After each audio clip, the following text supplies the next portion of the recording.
tayo sa harapan ng Altura Market. Bossing, matanong ko lang bossing. Itong ginagawang mga pedestal na to, para lang ba to sa bakod or sa ano na mismo, sa pagbabakod para sa road widening dito? Bakod lang to na harang dito sa Altura Market. Kasi magkakaroon dito ng road widening, mahahati itong Altura Market eh. Palalawakin tong Ramon Magsaysay Boulevard. So baka ito na yun, di ba? Wala kayong idea, sir? Wala kayong idea, sir, kung saan gagamitin yung bakod dito? Kung ordinaryong bakod lang or para na to sa road widening? Wala kayong idea, sir? Ayun. Thank you, sir, ha. Salamat. Okay. Wala talaga. Di talaga alam ng mga workers kung ano yung purpose ng bakod na to. Kasi palaisipan sa akin at palaisipan din sa mga viewers natin kung ito ba ay bakod na mismo dito sa Altura Market para sa road widening. Kasi pag ginibato dito, hinati yung kalahati ng Altura Market para proteksyon sa mga motorista na dumadaan dito. Kailangan lagyan talaga ng bakod yan, hindi yun na ka-open lang. Kasi isipin nyo mga kasikap kung haharangan lang yung Altura Market para sa mga mamimili. So hindi naman sagabal yung mga mamimili kasi dito naman talaga dumadaan yung mga sasakyan.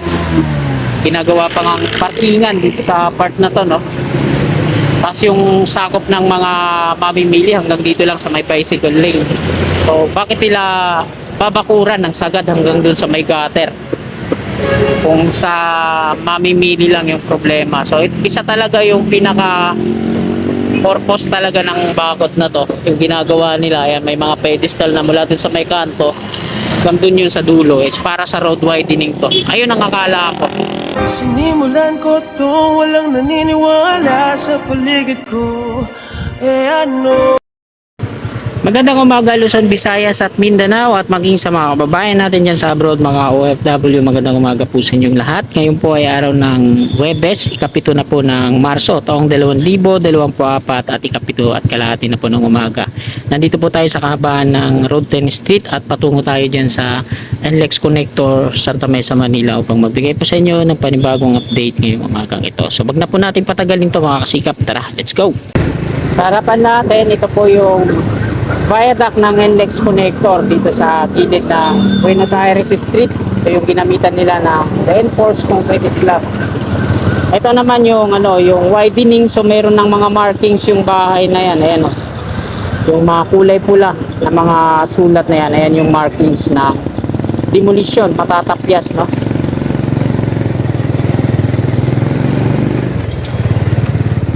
Kasi nga mahati itong Altura Market sa road widening.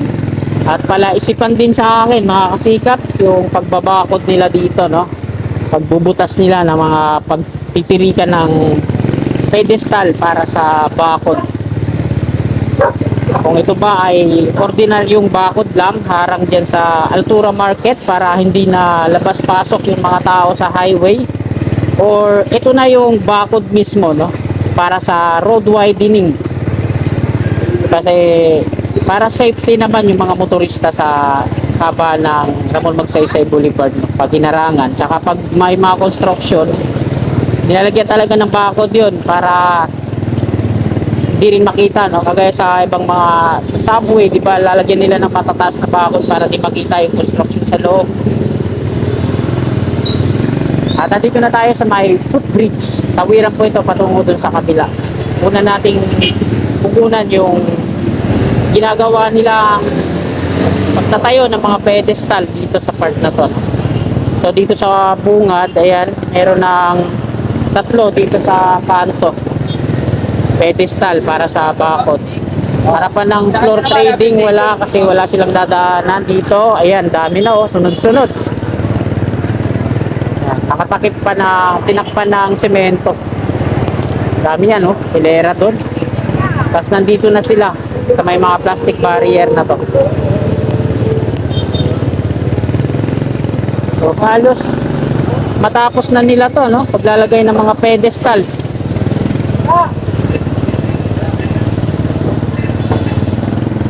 O dyan sa part na yan, mataas. Wala kayong idea, sir, kung saan gagamitin yung bakod dito? Kung ordinary yung bakod lang or para na to sa road widening? Wala kayong idea, sir? Ayun. Thank you, sir, ha. Salamat. Okay. Wala talaga. Di talaga alam ng mga workers kung ano yung purpose ng bakod na to. Kasi palaisipan sa akin at palaisipan din sa mga viewers natin, kung ito ba ay bakod na mismo dito sa Altura Market para sa road widening. Kasi pag giniba to dito, hinati yung kalahati ng Altura Market para proteksyon sa mga motorista na dumadaan dito. Kailangan lagyan talaga ng bakod yan, hindi yun na ka-open lang. Kasi isipin nyo mga kasikap, kung haharangan lang yung Altura Market para sa mga mamimili, so hindi naman sagabal yung mga mamimili, kasi dito naman talaga dumadaan yung mga sasakyan. Ginagawa pa ng parkingan dito sa part na to, no? Tapos yung sakop ng mga mamimili hanggang dito lang sa may bicycle lane. So bakit nila babakuran ng sagad hanggang dun sa may gutter kung sa mamimili lang yung problema? So isa talaga yung pinaka purpose talaga ng bakod na to, yung ginagawa nila. Ayan, may mga pedestal na mula dun sa may kanto hanggang dun yun sa dulo. It's para sa road widening to. Ayun ang akala ko. Wala tayong informasyon kasi maski nga sila hindi nila alam yung purpose ng paglalagay nila ng mga pedestal para sa pagtatayuan ng bakod dito. So, huwag na muna, isang tabi muna natin yan. Antayin na lang natin yung magiging resulta niya, no? Kung ano yung plano nila dito. Ayan yung viaduct ng NLEX connector dito sa westbound at ito naman sa east. So, tinanggalan na nila ng mga forma pati sa parapet wall niya, pero dito sa ilalim andyan pa yung mga kulay blue na mga lona. Protection yan nung nagpo-pouring sila na hindi tumagas yung mga semento at tubig galing sa taas patungo dito sa mga sasakyan. So ayan mga kasikap, diretso na po tayo. So, dito sa hilera na to wala pang mga pedestal dahil maaga pa, ay kakaumpisa lang nila. Doon sila sa mismong harapan pa ng Altura Market. Bali yung pedestal na nagawa na nila doon, sunod-sunod, no, dikit-dikit at talagang matibay, may pundasyon. Hindi basta-basta, no, yung pedestal na ginagawa nila dito. Talagang buhos. Tapos malalim yung pundasyon. Yan, hanggang dito yon yung ginagawa nila pagbabakod o yung mga pedestal dito sa may Magsaysay entry. At ayan yung Magsaysay entry. So hindi pa nga finix yung mga concrete barrier dyan. Nilagyan ng wall na talagang hindi nagigibain kasi magkakaroon pa nga na pagbabago dyan, kaya tanggal-tanggal lang yung mga barrier. At dito naman sa mga pile cap concrete foundation, nilalagyan nila ng mga wall din, no, bawat pagitan. So hindi na plastic barrier yung pinaka wall niya dyan, kundi ano na, pouring. Bale parang magiging may kwarto sa loob, no, dyan sa mga pagitan ng bawat pile cap foundation. Malawak din yung loob nun kasi lagyan nila ng wall, hilera dito sa mga kanto ng pile cap concrete foundation. So open yung loob. Sana lagyan ng gwardiya kasi sa gagawing bahay yan ng mga kababayan natin. Katulad ng dati, dito pa rin tayo mag-U-turn. Kakanan muna ako dito.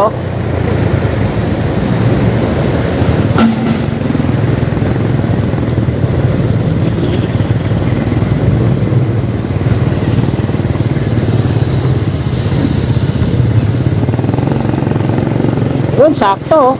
Go na agad.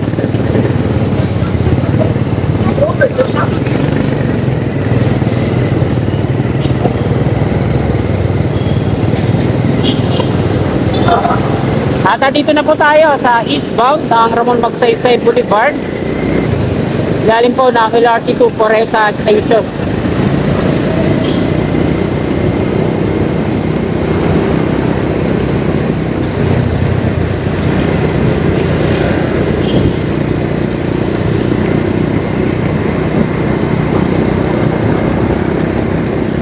Mula dito sa may chevron markings, papakita ko sa inyo yung bawat pagitan ng mga pile cap concrete foundation na to. So nandito po tayo sa eastbound, no? At ito yung hanay ng mga pile cap concrete foundation. So ginagawa nila sa kabila, yan, naglagay sila ng mga rebar. Mula dito sa kanto, patungo dun sa kanto, yung hanay ng rebar, tapos lagyan nila ng forma, tapos pinoring. So magiging open yung dun sa loob, no?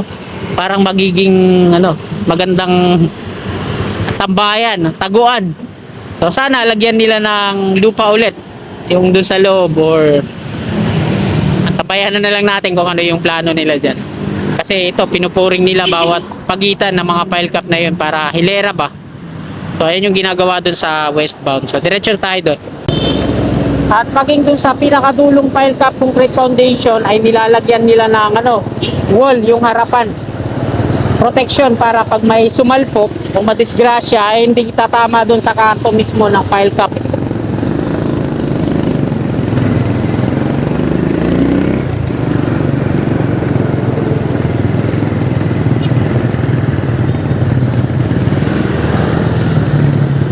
So dito muna tayo ihinto saglit at kukunan natin ang update dito.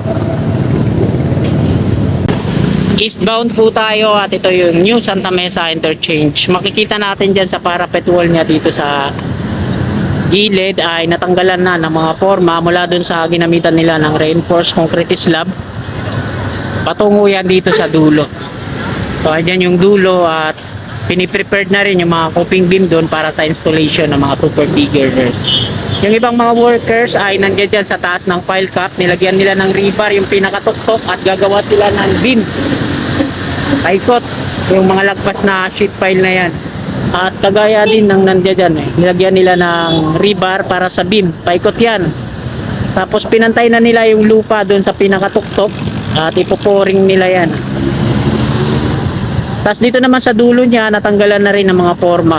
Ayan yung wall na ginamit nila dyan sa at alam ko na yung purpose nito para pag halimbawa may mga sasakyan na mabibilis at sasalpok dyan, so hindi totally na madadamage, no? Kasi di tatama dyan sa mga kanto-kanto ng pile cap na yan.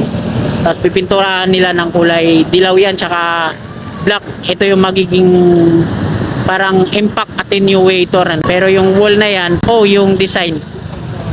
At dito din sa mga pile cap na yan, hilera patungo doon yung mga gilid, kanto-kanto, lalagyan nila ng wall pa. Ganun dahil ginagawa dun sa kabila. At kunan din natin dito sa kabila, no?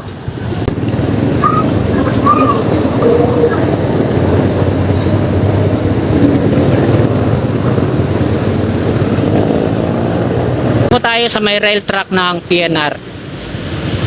Balipart pa daw ito ng Anonas Street patungo doon. At ayan yung mga coping beam hilera dito. So dun sa pangatlo natanggalan na rin ng mga forma, no? Yung pangapat may platform pa rin hanggang dun na yun sa may Santa Mesa Station. Bali siguro tansya ko dito baka lalagyan muna ng coping beam yung nandun dun sa pangatlo bago nila lalagyan o installan ng mga super T-girders. Ito yung rail track ng PNR at ayan. Nag-clearing na rin sila sa part na to. Dahil tinanggalan na ng mga forma yung parapet wall niya, natitira na lang dito yung mga aluma beam at saka yung mga pinolik board na platform naman dito sa pinaka sidewalk niya kung para dito sa gilid mismo ng Viaduct. So ayan yung mga ibang mga workers inaayos dun sa taas, pinapantay yung lupa sa pile cap.